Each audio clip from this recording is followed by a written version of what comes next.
Both major constituent of the cell அப்படின்னா அதில் வந்து மெயினாக வந்து பார்த்தோம் அப்படின்னா செல் மெம்பரைன், சைட்டோபிளாசம், நியூக்ளியஸ் இது மூணுமே ஒரு மெயின் பார்ட் செல்லில் இருக்கிறது. செல் மெம்பரைன் அப்படின்னா பிளாஸ்மா மெம்பரைனும் சொல்லுவாங்க. Cell membrane or plasma membrane அப்படி சொல்லுவாங்க.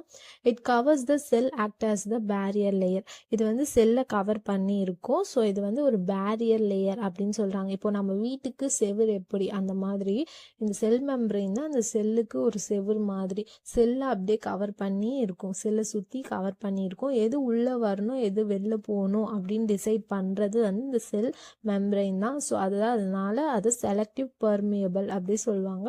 ஸோ இதுதான் செலக்ட் பண்ண எது உள்ளே வரணும் எது வரக்கூடாது அப்படின்ற மாதிரி. எக்ஸாம்பிள் குளுக்கோஸ், ஃப்ரக்டோஸ், அமினோ ஆசிட்லாம் உள்ளே வரும். ஸோ எது உள்ளே வரணும் எது உள்ளே வரக்கூடாது அப்படி டிசைட் பண்ணுறது இந்த செல் மெம்பரைன் தான்.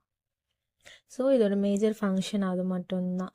So lipid soluble substance easily pass through the cell membrane. Cell மெம்பரைனில் பார்த்தோன்னா லிப்பிட் சால்யுபிள், லிப்பிட்னா ஃபேட், ஸோ கொழுப்பு தன்மையில் அந்த மாதிரி சப்ஸ்டன்ஸ்லாம் ஈஸியாக வந்து பாஸ் ஆகிடும் செல் மெம்பரைனில்.